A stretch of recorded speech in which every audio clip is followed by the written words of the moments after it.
안녕하세요. 성서 유니온 미주 매일 성경 독자 여러분, 저는 한세대학교 구약학 교수 차준입니다.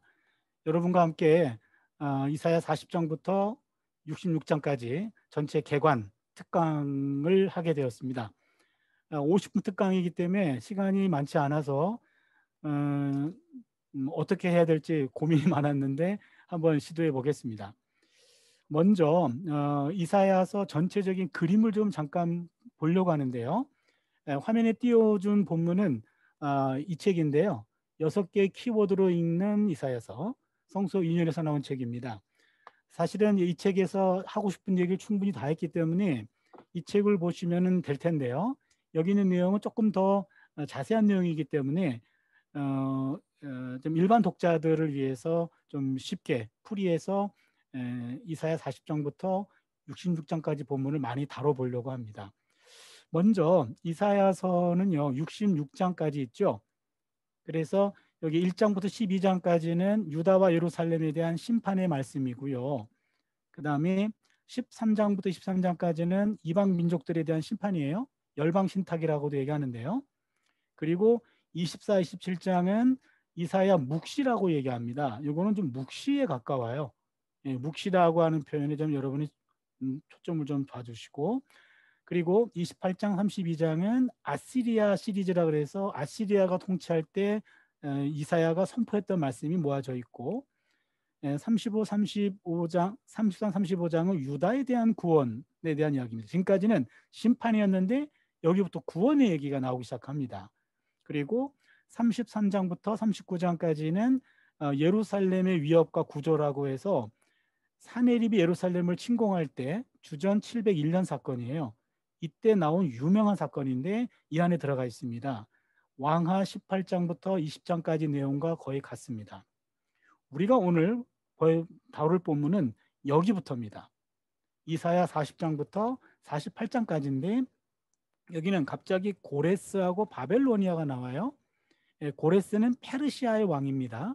그래서 40장부터 55장까지는 이거는 바벨론 포로로 끌려가 있는 유다 백성들에게 준 메시지예요. 그러니까 여러분이 이사야 40장부터 55장을 읽으실 때는 바벨론 포로로 끌려간 사람들에게 이사야가 미리 선포한 예언이구나. 그렇게 이해하시면 훨씬 더 본문 이해가 빠릅니다. 그래서 이사야 40장부터 55장까지는 전체적으로 위로의 메시지예요. 생각해 보세요, 여러분. 바벨론 포로로 끌려가서 수십 년을 지냈는데 그 사람들에게 심판을 선포해 보세요. 그러면은 그래, 그렇지 않아도 죽고 싶었는데 죽여라. 그런 식으로 반항할 겁니다. 그게 그들에게 위로의 메시지인데 40장은 소명에 관한 내용입니다. 40장 이따가 우리가 볼 겁니다. 그리고요, 오늘 집중적으로 볼 게 하나님의 종의 노래가 있어요. 종의 노래가 이사야 40장부터 55장에 네 군데가 나오는데 42장의 첫 번째, 42장 1사절 첫 번째 하나님의 종의 노래. 그리고 넘기시면 여기 49, 50, 52, 53 그렇게 해서 두 번째, 세 번째, 네 번째 하나님의 종의 노래가 나옵니다. 여기 하나님의 종의 노래는 여러분 여기 49장 1, 6절, 50장 4, 9절, 52장 이 부분들을 성경에다 이렇게 박스를 쳐주세요. 예를 들어서 이사야 42장 1사절이면 여기다가 박스를 쳐놓고 1번 하나님의 종의 노래 이런 식으로 성경에다가 박스를 쳐주세요. 그러면 박스가 4개가 나올 겁니다. 그 하나님의 종의 노래가 이사야 40장에서 55장에서는 제일 중요합니다. 그 다음에 이사야 56장부터 66장까지 내용은 이게 주전 520에서 515년에 노인 사람들에게 준 메시지예요. 그렇기 때문에 이거는 포로기 이유가 됩니다. 포로에서 끌려갔다가 귀환한 사람들에게 준 메시지입니다. 그러기에 이사야 40장부터 55장과는 또 상황이 달라요. 그래서 여기는 절망한 공동체고 여기는 희망을 품고 돌아왔는데 현실이 그렇지 않아요. 그래서 또 좌절하고 절망하는 사람들에게 좀 메시지를 던져주는 건데 거기서 가장 유명한 것이 56장과 58장입니다. 안식일 준수에 대한 것과 금식에 관한 설교. 그렇게 해서 오늘 우리가 함께 다루려고 하는 본문이 바로 이거 하나, 둘, 셋, 넷, 다섯, 그 다음에 여섯, 일곱 개입니다. 그러면 하나당 5분씩 하면 맞을 것 같아요. 그래서 여러분이 우리가 어디를 다룰 건지 대략적인 공부는 했고요.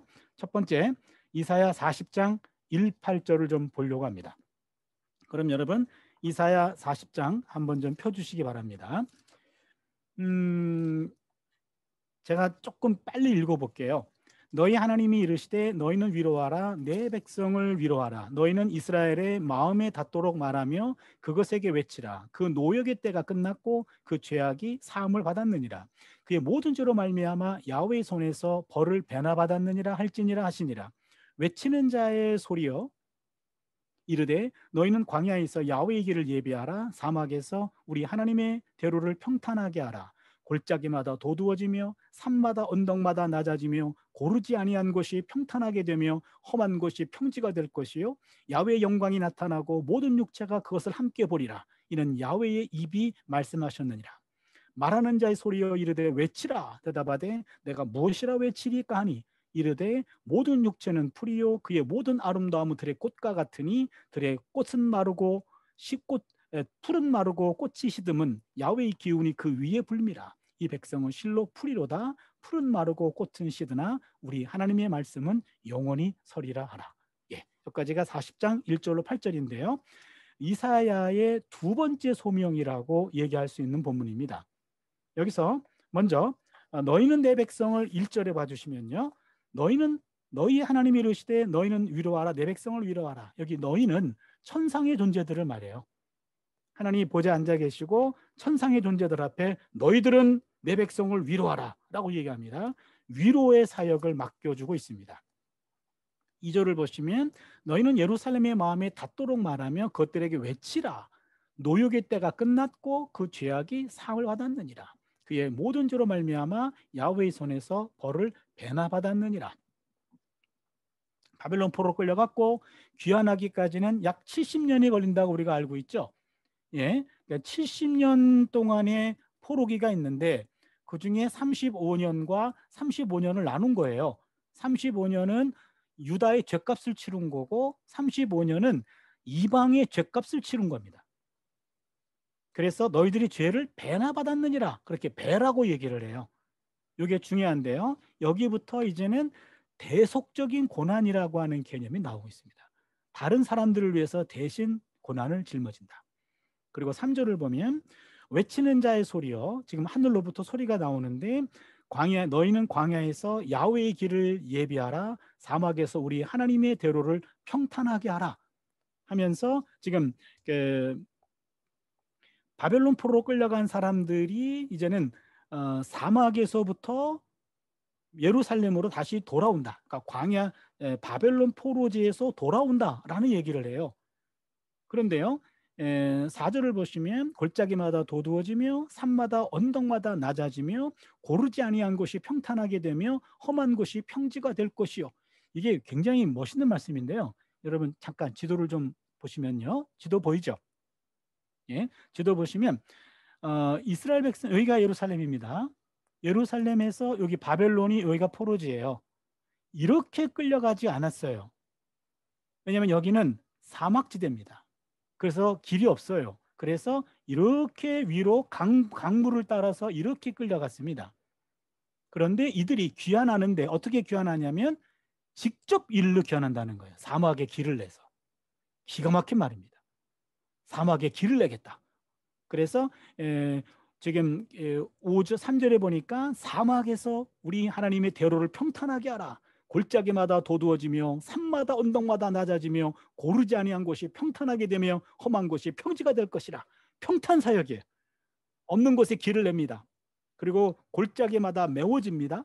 산마다 언덕마다 낮아집니다. 그래서 거기에 길을 내가지고 온다. 이런 건데요. 여러분 이사야 43장 19절 20절을 잠깐 볼까요? 43장 19절 20절인데요. 보라 내가 새 일을 행하리라 이제 나타낼 것이라 너희가 그것을 알지 못하겠느냐 반드시 내가 광야의 길을 사막에 강을 내리니 장차 들짐승 곧 승냥이와 타조도 나를 존경할 것은 내가 사막의 물을 그리고 강들을 내어 내 백성 내가 택한 자들을 마시게 할 것입니다. 제 또래가 되시는 분들은 보라 내가 새 일을 다 이루어 놓았다, 이런 노래를 다 알거든요. 근데 여러분은 그 노래를 아실지 모르겠어요. 제가 지금 6학년인데 제가 중학교 그때 교회에서 많이 불렀던 노래입니다. 하여튼 경연대회만 가면은 그 노래 부르면 그 교회가 1등했어요. 그래서 그것이 사막으로 끌려간 사람들이 광야로 저쪽 바벨론으로 끌려간 사람들이 사막의 길을 내 가지고 여기를 직통해 가지고 올 것이다. 이거를 바로 하나님의 아까 40장 3절을 보면 하나님의 대로, 우리는 이것을 시온의 대로라고 표현합니다. 시온으로 향하는 길로 올 것이다. 그래 놓고 다시 5절을 봅니다. 야훼의 영광이 나타나고 모든 육체가 그것을 함께 보리라. 모든 열방들이, 하나님의 백성들이 포로에서 지금 귀환하고 있는 모습들을 열방들이 볼 것이다. 그리고 6절을 보니까 말하는 자의 소리여 이르되 외치라 하면서 지금 외치라라고 얘기하는데, 내가 무엇이라 외치리까? 예언자가 뭐라고 외칩니까? 여기서요, 외치라라고 하는 하나님의 소리와 내가 무엇이라 외치리까? 라는 인간의 소리가 충돌합니다. 지금 하늘에서의 소리는 이미 복역의 때가 끝났어, 이제 너희들은 귀환할 거야, 그렇게 얘기하는데, 그러나 바벨론 포로지에 있었던 사람들은 뭐라고 외칩니까? 이 포로 상황에서 이 두 소리가 여기 충돌하고 있습니다. 하늘의 소리는 확신이 묻어져 있고 인간의 소리는 원망이 들어가 있어요.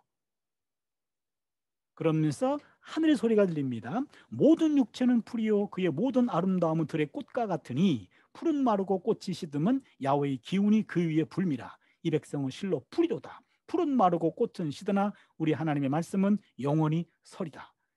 여기 보시면 여기 풀이라고 하는 것은 여러 가지 해석이 가능합니다만 이거는 바벨론을 가리키는 말로 보입니다.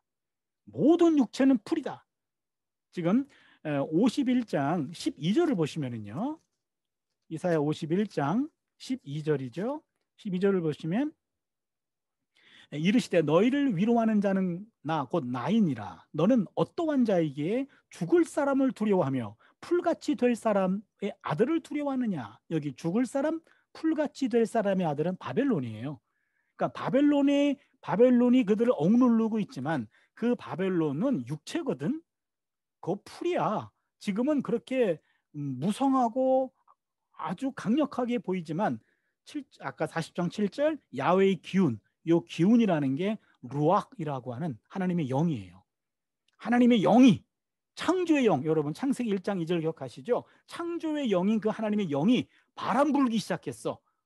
그러면은 그들을 말라버릴 거야, 그들을 소멸시킬 거야 하면서 하나님의 기운이 맴돌기 시작했고 바벨론은 풀이기 때문에 곧 메마를 것이다. 그러면서 바벨론의 멸망을 지금 미리 예언해 주고 있어요. 8절을 보니까 풀은 마르고 꽃은 시드나 우리 하나님의 말씀은 영원히 서리다.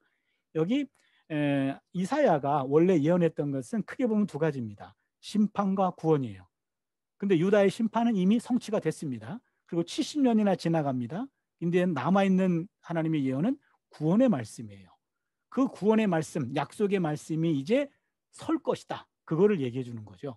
그래서 이사야 55장 잠깐 볼게요. 아주 유명한 말씀입니다. 55장 10절 11절인데 이는 비와 눈이 하늘로부터 내려서 그리로 되돌아가지 아니하고 땅을 적셔서 소출이 나게 하며 싹이 나게 하여 파종하는 자에게는 종자를 주며 먹는 자에게는 양식을 줌과 같이 내 입에서 나가는 말도 이와 같이 헛되이 내게로 돌아오지 아니하고 나의 기뻐하는 뜻을 이루며 그 내가 보낸 일에 형통하리로다. 하나님 말씀은 반드시 열매를 맺는다 얘기죠. 그러니까 하나님의 심판의 말씀과 구원의 말씀이 선포되었는데 심판의 말씀이 성취가 되었듯이 구원의 말씀도 성취가 된다 하면서 위로의 메시지를 던져주는 게 40장부터 55장까지예요. 그래서 40장부터 55장까지는 위로의 메시지가 줄곧 해서 나가고 있는 겁니다. 예, 이제 하나님의 종의 노래를 보도록 하겠습니다. 예, 하나님의 종의 노래는 먼저 42장 1절에서 4절, 여기가 첫 번째라 그랬죠? 이 부분을 먼저 보겠습니다. 하나님의 종의 노래 42장을 봅니다. 1사절을 제가 읽겠습니다. 내가 붙드는 나의 종 내 마음에 기뻐하는 자 곧 내가 택한 사람을 보라.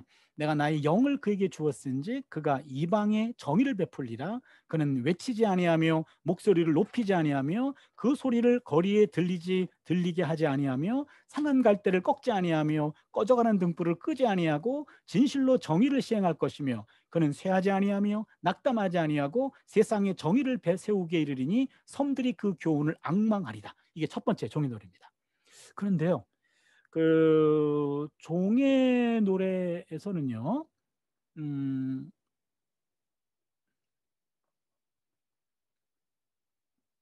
예, 여러분이 종의 노래를요, 제가 네 가지로 지금 보면 첫 번째 42장 1사절, 49장 1, 6절, 50장 4, 9절, 52장 13절로 53장 12절인데 이게 굉장히 중요해요.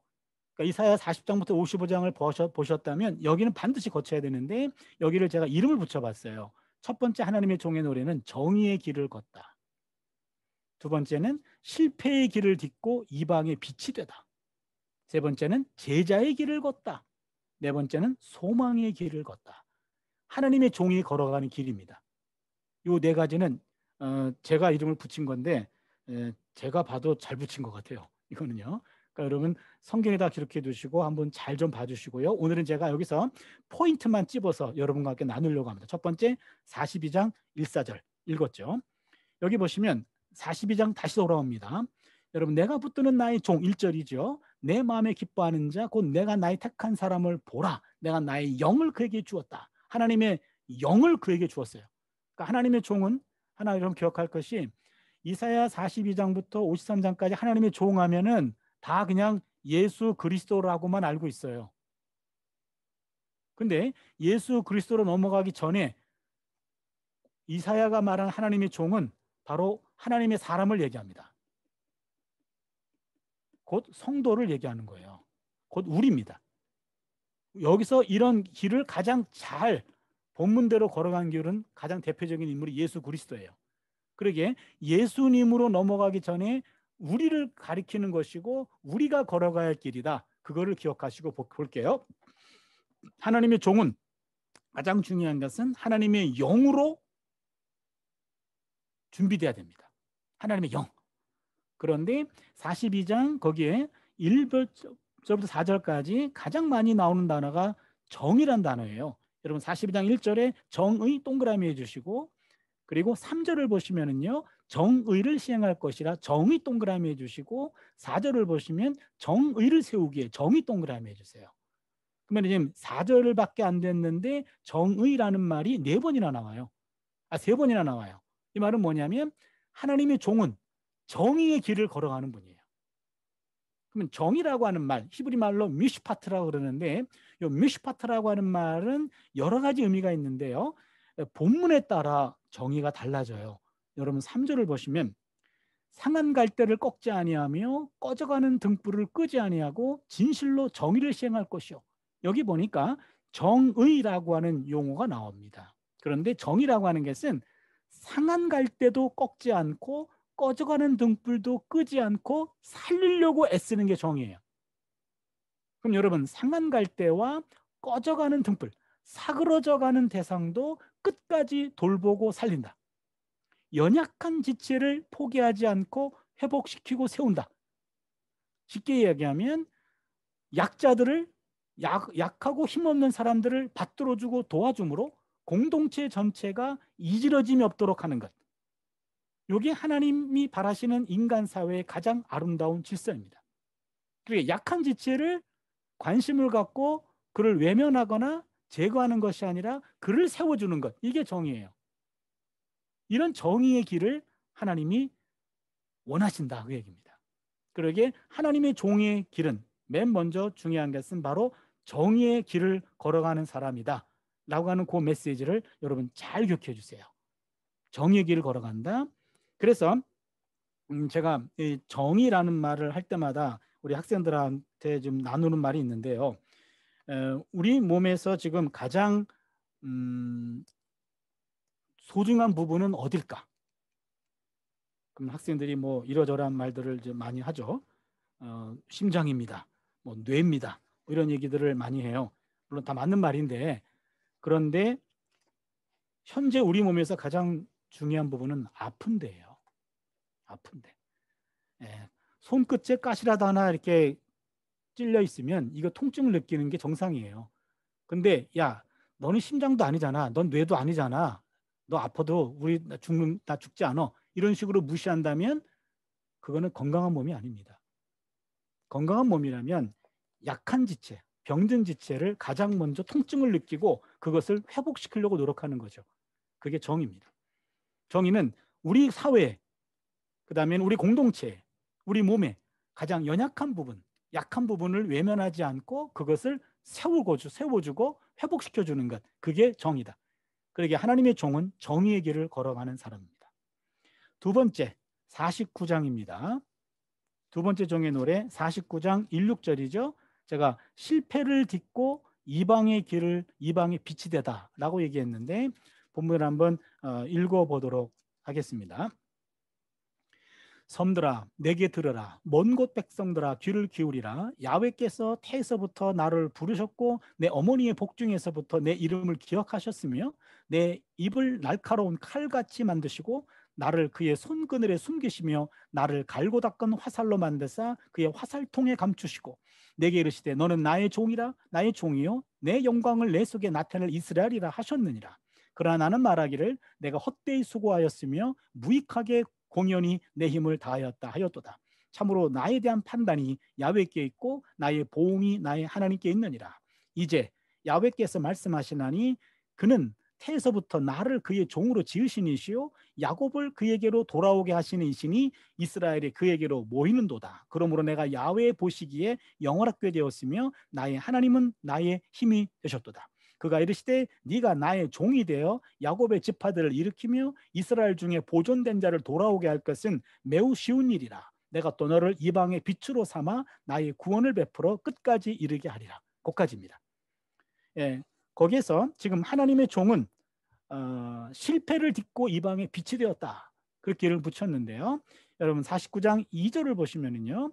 내 입을 날카로운 칼같이 만드시고 나를 그의 손그늘에 숨기시며 나를 갈고 닦은 화살로 만드사 그의 화살통에 감추시고. 여기 보니까 하나님의 종은 입으로 일을 하고 있어요. 그렇죠? 그러니까 이 하나님의 종은 말씀 사역을 지금 얘기하고 있는 겁니다. 말씀을 전하는 거죠. 그런데 이 사람이 실패했어요. 4절을 보니까 그러나 나는 말하기를 내가 헛되이 수고하였으며 무익하게 공연히 내 힘을 다하였다. 지금 인간적으로 봤을 때 실패했습니다. 그런데 이 종은 실패 순간에 거기서 좌절하지 않고요. 하나님을 바라봅니다. 4절 하반절을 보시면 참으로 나에 대한 판단이 야훼께 있고 나의 보응이 나의 하나님께 있느니라. 판단이란 말은 판결이고 보응이란 말은 보상이에요. 인간적으로 보기에는 실패한 사역자로 보이지만 그러나 하나님의 판결과 하나님의 보상은 다를 것이다. 그렇게 기대하고 하나님을 바라봅니다. 5절을 보니까 5절의 첫 단어가 그러나예요. 우리말에서 그러나란 단어가 빠졌는데 그러나 이제 야훼께서 말씀하시나니 그는 태에서부터 나를 그의 종으로 지으신 이시요 야곱을 그에게로 돌아오게 하시는 이시니 이스라엘이 그에게로 모이는도다. 지금요 5절을 보면은 실패해도 그는 나는 여전히 하나님의 소중한 존재입니다 라는 걸 얘기해요. 여러분 여기 중요합니다. 내가 만약 혹 실패했다 손치더라도 나는 여전히 하나님에게 소중한 존재예요. 여러분 자녀를 생각해 보세요. 내 자녀가 뭔가 일을 하다가 실패했어요. 그러면 부모의 마음에서 실패한 자녀들을 외면하고 그를 책망하고 그에게 야단을 칠까요? 더 품어주겠죠. 너는 실패와 성공을 떠나서 너는 내 아이야. 너는 내 딸이야. 너는 내 아들이야. 바로 그겁니다. 하나님과 우리 관계는 우리의 실패 성공 여부에 있지 않고 존재론적으로 관계를 맺고 있어요. 그러니까 이 하나님의 종은 인간적으로는 실패했지만 그럼에도 불구하고 여전히 나는 하나님의 소중한 존재입니다 라고 하는 그 본질을 놓치지 않습니다. 그랬더니 하나님이 그를 어떻게 하시냐면요 6절을 보니까 그가 이르시되 네가 나의 종이 되어 야곱의 지파들을 일으키며 이스라엘 중에 보존된 자를 돌아오게 할 것은 매우 쉬운 일이라. 내가 또 너를 이방의 빛으로 삼아 나의 구원을 베풀어 땅 끝까지 이르게 하리라. 여러분 보세요. 원래 이 하나님의 종의 미션은 흩어져 있는 이스라엘 백성, 하나님의 백성들을 하나님에게 돌이키는 거예요. 그게 실패했단 말이죠. 그런데 그건 쉬운 일이요. 내가 너한테 다른 일을 더 하나 맡길 텐데 그게 뭐냐면 이방의 빛으로 삼아 나의 구원을 베풀어 땅끝까지 이르게 하리라. 이게 지금 국내 사역자가 국제 사역자로 바뀐 거예요. 흩어진 이스라엘 사람들을 회복시키는 일에 실패한 사역자에게 너는 그 일은 실패했다 할지라도 사역 범위를 넓혀서 이방인의 빛으로 삼아 이방인들을 하나님의 백성으로 인도하는 그 더 큰 사역을 여기서 맡기고 있는 겁니다. 굉장히 소중합니다. 실패를 딛고 이방의 빛이 되다. 오히려 하나님은 더 큰 일을 지금 이 예언자에게, 이 하나님의 종에게 지금 맡기고 있습니다. 작은 이방인 선교사로서, 자국민 선교사에서 이방인 선교사로, 열방 선교사로 사역이 더 확장됩니다. 아이러니예요. 실패한 사역자에게 더 큰 사역을 맡기면서 사역의 지평을 넓혀주시는 하나님이십니다. 다음에 세 번째 하나님의 종의 노래 50장 4구절을 볼게요. 제가 읽겠습니다. 주 야훼께서 학자의 혀를 내게 주사 나로 곤고한 자를 말로 어떻게 도와줄 줄을 알게 하시고 아침마다 깨우치시되 나의 귀를 깨우치사 학자들 같이 알아듣게 하시도다. 주 야훼께서 나의 귀를 여셨으므로 내가 거역하지도 아니하며 뒤로 물러가지도 아니하며 나를 때리는 자들에게 내 등을 맡기며 나의 수염을 뽑는 자들에게 나의 뺨을 맡기며 모욕과 침뱉음을 당하여도 내 얼굴을 가리지 아니하였느니라. 주 야훼께서 나를 도우심으로 내가 부끄러워하지 아니하고 내 얼굴을 부싯돌같이 굳게 하였으므로 내가 수치를 당하지 아니할 줄 아노라. 나를 의롭다 하시는 이가 가까이 계시니 나와 다툴 자가 누구냐? 나와 함께 설지어다. 나의 대적이 누구냐? 내게 가까이 나올지어다. 보라, 주 야훼께서 나를 도우시리니 나를 정죄할 자 누구냐? 보라, 그들은 다 옷과 같이 헤어지며 좀이 그들을 먹으리라. 이게 지금 세 번째 하나님의 종의 노래인데 제자의 길을 걷다라고 이름을 붙였어요. 여러분 거기에 하나 중요한 게 있어요. 4절을 보시면 주 야훼께서 학자의 혀를 내게 주사, 여기 학자라는 말이 나오는데요. 요게 학자라는 말이 번역이 조금 아쉽게 됐어요. 왜냐하면 요게 히브리 말로 림무드거든요. 림무드라고 하는 말인데 요 림무드라고 하는 말은 이사야서 8장 16절에 한 번 더 나와요. 그런데 이사야 8장 16절을 보면 내 제자들 앞에서 봉함하라 그렇게 나와요. 제자라고 나옵니다. 제자. 그렇다면은 여기 나와 있는 이 학자라고 하는 말은 정확히 번역하면 제자예요. 제자나 학자라는 말은 공통점이 배우는 사람입니다. 배우는 사람. 다른 말로 표현하면 공부하는 사람이에요.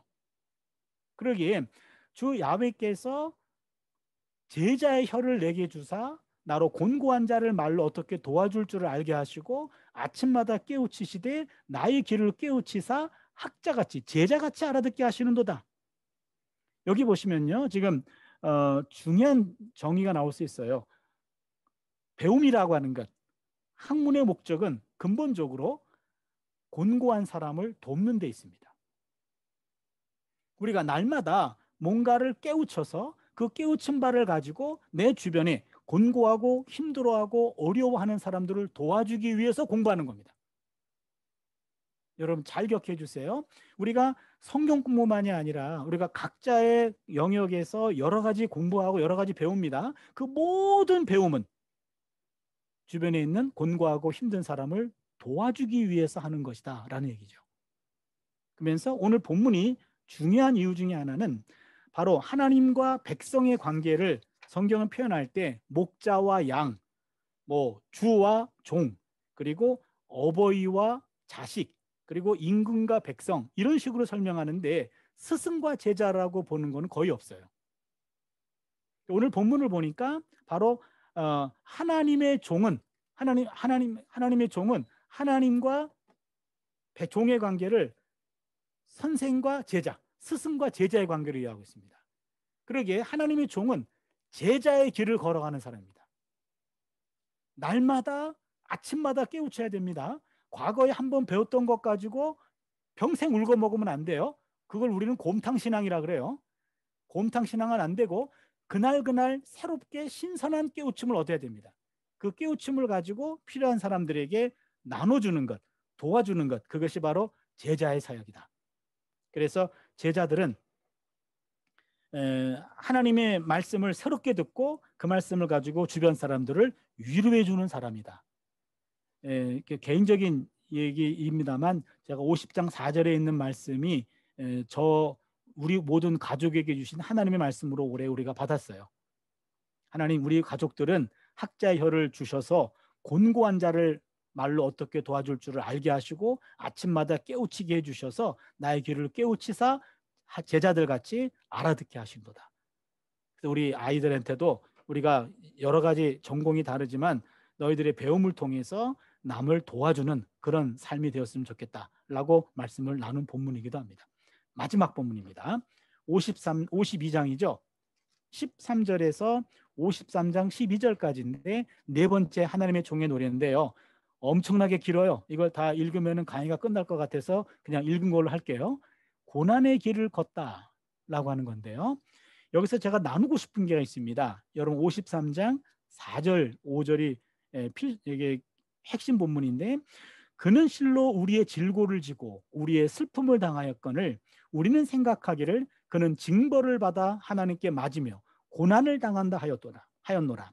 그가 찔림은 우리의 허물 때문이요 그가 상함은 우리의 죄악 때문이라. 그가 징계를 받음으로 우리는 평화를 누리고 그가 채찍에 맞음으로 우리는 나음을 받아도다. 여기 평화라는 말은 샬롬, 나음이란 말은 라파, 여호와 라파, 그 라파입니다. 그래서 하나님의 종이 대신 허물은 죄를 말하고 죄악은 형벌이에요. 그러기에 그가 찔림은 우리의 죄 때문이요 그가 상함은 우리의 형벌 때문이라. 우리의 죄와 형벌을 그가 대신 짊어졌어요. 그가 징계를 받음으로 말미암아 우리에게는 샬롬이 임하고 그가 채찍에 맞음으로 우리에게는 라파가 임했다 이 얘기입니다. 그런데 우리는 이 본문을 읽을 때 어떻게 이해하냐면 이 본문은 하나님의 종은 다 예수 그리스도를 통해 가지고 가장 완벽하게 성취가 됩니다. 이건 맞아요. 그런데 모든 하나님의 종의 역할을 예수로 등치시켜버리고 우리 모두는 그 예수님이 대신 채찍에 맞고 예수님이 대신 징계를 받게 하고 우리는 거기서 그냥 샬롬과 라파만 얻으려고 그래요. 그 말은 틀리지 않아요. 그런데 이 본문의 원래 의도는 바로 채찍은 내가 다 맞을 테니까 너희들은 다 샬롬과 라파를 누려라. 그것이 아니고 하나님의 종은 이런 길을 함께 걸어가야 된다 그 말이에요. 그래서 요 본문은 베드로전서 2장 21절로 25절 그 본문이 이 본문을 가장 잘 설명했는데요. 제가 지금 우리 교재를 좀 볼게요. 여기서 160페이지인데 제가 네 번째 하나님의 종의 노래는 선행 고난이다라는 말로 표현해 봤어요. 무슨 말이냐면 베드로전서 2장 21절로 25절 이 본문을 거의 그대로 인용하고 있는데 부당하게 고난을 받아도 하나님을 생각함으로 슬픔을 참으면 이는 아름다우나 죄가 있어 매를 맞으며 참으면 무슨 칭찬이 있으리요. 그러나 선을 행함으로 고난을 받고 참으면 이는 하나님 앞에서 아름다우니라. 이를 위하여 너희가 부르심을 받았으니 그리스도도 너희를 위하여 고난을 받으사 너희에게 본을 끼쳐 그 자취를 따라오게 하셨느니라. 여러분 좀 충격 아닙니까? 지금 나만 충격받고 있나요 지금? 너희를 부르셔서 그리스도가 고난당한 건 맞아요. 그런데 왜 그러셨냐면 너희들도 그런 길을 따라와 얘기입니다. 본을 끼쳐서 자취를 따라오게 하셔야 합니다. 이게 충격입니다. 그래서 여러분 베드로전서 본문은 우리가 부름받은 이유가 선을 행함으로 고난을 받고 이를 참기 위해서라고 설명합니다. 그리스도가 고난을 받음으로 본이 된 것 같이 그 길을 따라오라는 거예요. 그래서 대속적 차원으로 이해하는 것뿐만 아니라 하나님의 백성의 본보기로 이해합니다. 그래서 베드로는 감동과 감사보다는 오히려 네가 그 길을 걸어가라 라고 얘기합니다. 선을 행함으로 고난을 받고 죽기까지 참는 그 길, 예수님이 걸어가신 그 길이죠. 우리는 그 길을 열매만 따먹으려고 하지 말고 그 길을 함께 걸어가자라는 말입니다. 저는 이 베드로전서의 이 네 번째 하나님의 종의 노래 해석에서 상당히 전율을 느꼈어요. 그러니까 53장에 나와 있는 그가 찔림은 우리의 허물 때문이요 그가 상함은 우리의 죄악 때문이라. 그가 징계를 받음으로 우리가 평화를 누리고 그가 채찍에 맞음으로 우리가 나음을 받았도다 하면서 대속적이고 구속적인 의미도 맞습니다.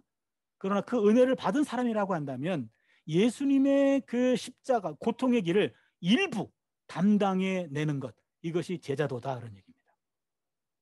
제 강조점을 좀 여러분이 충분히 이해해 주셨으면 좋겠어요. 그래서 하나님의 종의 노래는 바로 예수님이 가장 완벽하게 성취하셨다.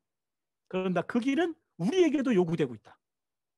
그래서 하나님의 종은 아까 말씀드린 대로 정의의 길을 걷는다. 어떤 실패도 딛고 새로운 사역의 길이 열렸음을 믿는다. 제자의 길을 걸어간다. 고난의 길을 예수님과 함께 걸어간다. 이게 하나님의 종의 노래의 핵심입니다. 그 다음에 56장을 좀 보겠습니다. 56장 1절에서 8절까지 말씀인데요. 이제 시간에 쫓겨서 본문 읽는 거를 다 못 읽고요. 포인트만 좀 볼게요. 56장 3절입니다. 야훼께 연합한 이방인은 말하기를 야훼께서 나를 그의 백성 중에서 반드시 갈라내시리라 하지 말며 고자도 말하기를 나는 마른 나무라 하지 말라. 야훼께서 이와 같이 말씀하시기를 나의 안식일을 지키며 내가 기뻐하는 일을 선택하며 나의 언약을 굳게 잡는 고자들에게는 내가 내 집에서 내 성 안에서 아들이나 딸보다 나은 기념물과 이름을 그들에게 주며 영원한 이름을 주어 끊어지지 아니하게 할 것이며. 여기 보니까요 여러분 3절에 이방인 동그라미 해주시고 그다음에 고자 동그라미 해주세요. 4절에 보니까 고자가 또 나오네요. 여기 이방인과 고자가 지금 강조되고 있는데 왜 이방인과 고자들을 공동체 내에서 이렇게 그들을 공동체에서 쫓아내라, 이렇게 금을 거라, 갈라내라 이렇게 말하지 않고 그들을 다 받아들여라고 얘기하고 있어요. 이게 왜냐하면 바벨론 포로로 끌려간 사람들이 바벨론 포로지에서 고자나 이방인들 가운데 개종한 사람들이 있었어요. 그 개종한 사람들이 이제 포로들이 귀환할 때 같이 섞여서 귀환해 왔어요. 귀환해 올 때 과연 그 사람들을 신앙 공동체 안에 넣어야 되느냐 말아야 되느냐, 이게 문제가 됐습니다. 왜냐하면 신명기 23장에 보면은 신명기법에 의하면 신랑이 상한 자, 고자들, 이방 나라 사람들은 야훼의 총회에 들어갈 수 없다라고 얘기했어요. 율법에. 그럼 그 율법을 그대로 적용하면 이런 개종자들은 신앙 공동체 안에 못 들어옵니다. 선교의 문이 클로징 되는 거예요. 근데 이사야는 그걸 바라보면서 하나님의 백성은 선택된 백성이 아니라 선택하는 백성이다 이 말이에요. 굉장히 중요합니다. 보세요. 4절에 내가 기뻐하는 일을 선택하며 나의 언약을 굳게 잡는 고자들은, 그러니까 이제는 태생적인 것이 중요한 것이 아니라 내가 의지적으로 선택해서 하나님 백성이 될 수 있다는 얘기입니다. 안식일을 지키고 하나님이 기뻐하는 일을 선택하며 언약을 굳게 잡는 사람이라면 고자도 이방인도 상관없어. 다 하나님 백성 될 수 있음. 그걸 넘어서서 6절을 보니까요. 또 야훼와 연합한 그를 섬기며, 야훼와 연합하여 그를 섬기며, 여기서요 그를 섬기다라는 이 샤라트라고 하는 히브리어는 그냥 단순한 섬김이 아니라 제사장으로 섬기는 거예요. 그러면은 고자와 이방인들 제사장이 될 수 있음, 그런 얘기예요. 이건 또 충격입니다. 이방인들도 하나님의 종이 될 수 있고 제사장이 될 수 있다. 기가 막힌 일입니다. 지금요. 이게 엄청난 사건이에요. 선교의 문이 활짝 열립니다. 그리고 7절을 보니까 내가 또 그들을 나의 성산으로 인도하여 기도하는 내 집에서 그들을 기쁘게 할 것이며 그들의 번제와 희생을 나의 제단에서 기꺼이 받게 되리니 이는 내 집은 만민이 기도하는 집이라 일컬음이 될 것이라. 기가 막힌 말이 나옵니다. 내 집은 만민이 기도하는 집이다. 지금까지는 선민의 집이었어요. 그러나 이제부터는 만민의 집으로 확장됩니다. 선택받은 사람만 모이는 곳이었는데 이제는 누구든지 올 수 있는 만민에게 열린 집이 된 겁니다. 그러게 여러분, 내 집은 만민이 기도하는 집이라고 하는 말은 내 집은 만민이 모이는 집이요, 내 집은 만민을 위해서 기도하는 집이다 라고 하는 얘기입니다. 오늘날 이 대목은 오늘 우리에게도 커다란 메시지를 줍니다. 여러분, 오늘날 신앙 공동체는요, 만민의 집이죠. 선택받은 백성들이 만민을 형성해서 만인에게 문이 열려 있고, 그래서 교회는 만민을 위해서 중보하는 곳이어야 됩니다. 그리고 오늘날 교회가, 저는 조금 아쉬운 게, 여러분 교회 대표 기도할 때 오늘 같은 데는 여러분 뭐 코로나를 위해서 기도하겠습니다만, 그러나 각 나라별로 연약한 나라들, 예를 들면 미얀마의 민주화 때문에 지금 많은 사람들이 죽어가고 있잖아요.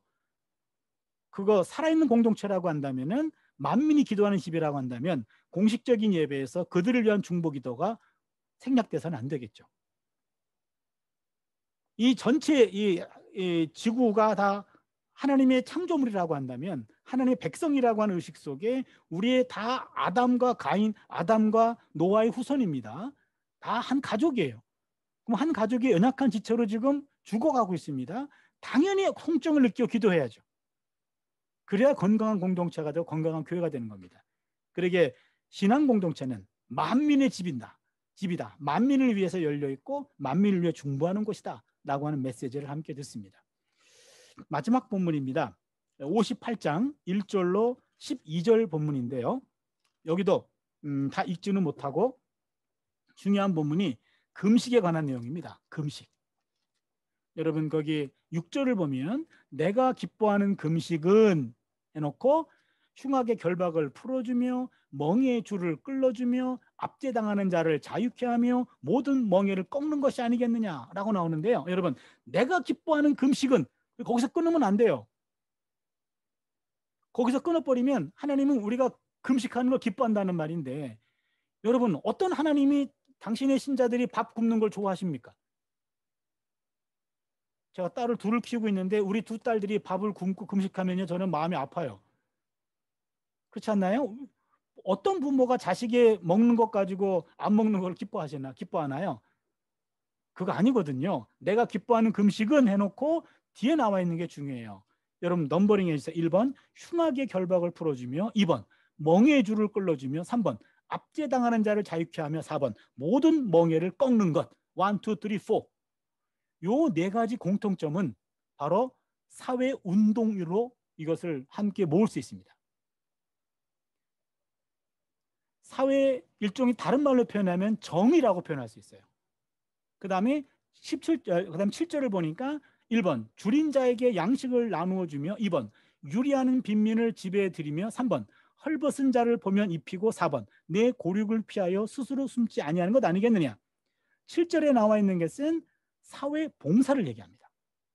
그러면은 6절은 사회 운동, 7절은 사회 봉사라고 말할 수 있습니다. 무슨 얘기죠? 이 내용은 무슨 말이냐면은, 하나님이 기뻐하는 금식은 바로 정의와 그리고 돌봄, 나눔, 이것을 내가 원한다라는 얘기입니다. 그것이 하나님이 기뻐하는 금식이라는 겁니다.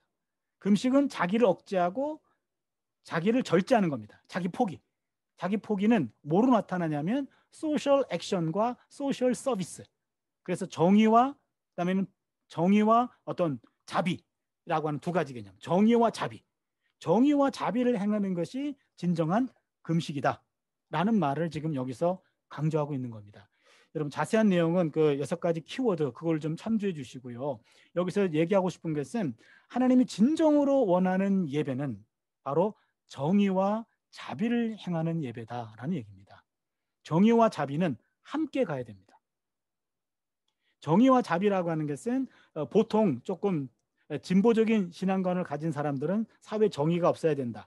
조금 보수적인 분들은 사회적인 봉사, 자비가 없어야 된다라고 얘기합니다. 앞서거니 뒤서거니는 좋아요. 그러나 둘이 같이 가야 됩니다.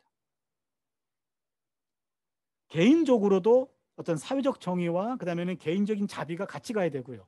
신앙 공동체 내에도 바로 교회가 정의를 추구하고 자비를 추구하는 같이 가야 됩니다. 어느 한쪽으로 치우치면은요 전진하지 못해요. 여러분 정의라는 바퀴는 요만하고 자비는 이만해요. 그러면요 어떻게 됩니까? 앞으로 못 가고 제자리를 맴돌 뿐입니다. 마찬가지입니다. 두 가지가 함께 가야 됩니다. 제가 가끔 예를 드는 것이 여러분 그 어느 4차로에 자꾸 교통사고가 나요. 사람이 다칩니다. 그러면 거기에 구급차를 준비시키는 것도 필요하지만 가로등을 세우는 것도 중요합니다. 거기에다가 신호등을 세우는 것도 중요해요. 신호등. 그래서 신호등을 세우는 것은 사회 운동이고 그다음에는 구급차를 준비시키는 것은 사회 봉사입니다. 자비입니다. 두 가지 함께 가야 됩니다. 그러면서 두 가지가 함께 가면서 사회가 잘 공동적으로 흘러갈 수 있도록 노력하는 것, 그것이 여기서 가장 중요하다는 거예요.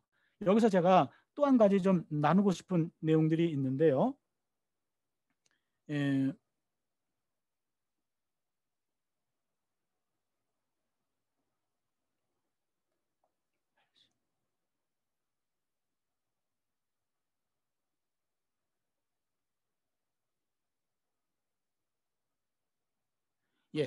제가 지금 사회 정의와 그다음에 사회 돌봄이라고 하는 것을 다른 말로 표현하면은 인도주의라고 얘기할 수 있어요. 인도주의가 직접 드린 제사보다 중요한 것임을 천명해 주는 내용인데 여기서 보통 우리가 신본주의의 반대가 인본주의라고 생각하는 경우들이 많습니다. 그런데 여러분 신본주의는 하나님 중심주의죠. 인본주의는 인간 중심주의입니다. 그런데 신본주의 반대가 인본주의라고 할 수 있나요? 인본주의 안에는 휴머니즘과 휴머니테리언이즘이 포함됩니다. 휴머니즘은 인문주의라고도 번역이 되고 휴머니테리언이즘은 인도주의로 번역이 됩니다. 여러분 인도주의가 인도주의, 인문주의가 잘못된 겁니까? 인본주의를 신본주의의 반대로 여겨서 이것을 배척하거나 무시한다면 인간의 지성과 이성을 버리는 겁니다. 이건 근본주의 신앙을 가진 사람들이 표현하는 겁니다. 그래서 여러분 신앙이 이성과 지성을 무시하거나 적대시하면 반지성주의에 빠질 위험이 있어요. 인간 중심은 나쁜 게 아닙니다. 하나님을 사랑하고 인간 사랑하는 것 기독교 신앙의 근본이에요. 그렇기 때문에 신본주의의 반대는 인본주의가 아니라 이기주의입니다. 이기주의. 이기주의를 달리 표현하면 자기중심주의예요. 그래서 이웃사랑을 포함하는 인본주의는 죄가 없습니다. 자기만 사랑하는 이기주의가 문제입니다. 신본주의의 반대는 이기주의입니다. 인본주의의 반대도 이기주의입니다. 그러기에 지금 제가 강조하고 싶은 것은 교회가 신본주의 해가지고 인본주의를 배격하는데 인본주의는 휴머니즘과 휴머니테리아니즘이라고 하는 중요한 가치를 포함하고 있어요. 인본주의는 나쁜 게 아닙니다. 교회가 배척해야 될 것은 이기주의예요. 창세기 3장에서도 인간의 최초의 타락은 바로 자기중심주의예요. 하나님으로부터 벗어나고자 하는 그런 자기중심주의가 이 죄악의 출발이었습니다. 신본주의와 인본주의는 반대가 아닙니다. 신본주의와 인본주의는 한편입니다. 제가 강조하고 싶은 것은 휴머니즘, 휴머니테리아니즘, 인본주의, 인문주의는 신본주의와 같은 것이다라는 내용입니다. 그래서 신앙은 지성과 이성을 배제하지 않는다. 함께 가야 됩니다. 그거를 좀 강조하고 싶었고요. 그래서 지금 이사야에서 40장부터 55장, 56장부터 66장에서 몇몇 가지 본문을 통해서 포로로 끌려간 사람들에게 준 메시지와 포로에서 귀환한 사람들에게 준 메시지를 나누어서 함께 좀 개관을 했는데요. 여러분에게 얼마나 큰 도움이 되는지는 잘 모르겠습니다. 아무튼 시간을 좀 지키려고 노력은 했고요. 그리고 여러분을 이렇게 화면으로라도 여러분과 함께 제가 배운 메시지를 함께 나눌 수 있는 기회를 갖게 돼서 정말로 감사하게 생각하고, 언젠간 좀 페이스 투 페이스로 볼 날도 있겠죠? 그런 날이 좀 있으면 좋을 것 같습니다. 제가 기도하고 마치겠습니다. 하나님 감사합니다. 오늘 저에게 귀한 기회를 주셔서 성서 유니온 미주 매일 성경 독자들과 함께 이사야 40장부터 66장 전체적인 그림을 함께 나눌 수 있게 해주셔서 감사합니다.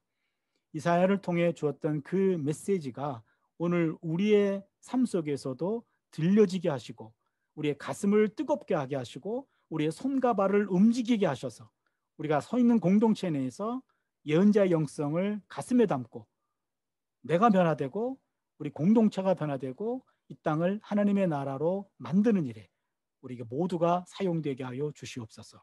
이 코로나의 이런 위기로부터 우리 모두를 지키시고, 또한 코로나로 말미암아 어려움 겪고 있는 모든 사람들 하나님 찾아가 주시고 위로하시고 치료해 주시고 격려해 주시고 힘 주시옵소서. 오늘 함께해 주심을 감사드리고 예수님의 이름으로 기도드립니다. 아멘.